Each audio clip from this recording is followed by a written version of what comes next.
السلام عليكم ورحمة الله تعالى وبركاته. أصحابي aad baan idin salaamayaa.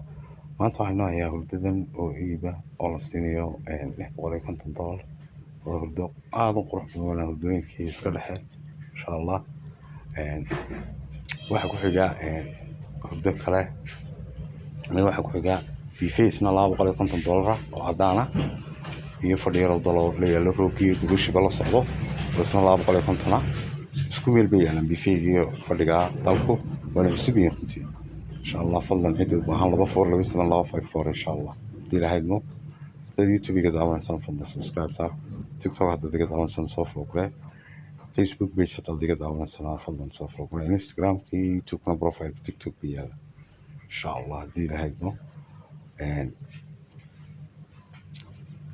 idinka fadhigu aad buu qurux badan wadiga arkaya sidii Turkiga kale u samaysan yahay roogii bushna waa wataa waana $250 insha Allah. kaa kale ku xigana waa $350 insha Allah hadii la haydno aad baan idin salaamay. Wassalaamu calaykum waraxmatullaahi tacaala wabarakaatuh.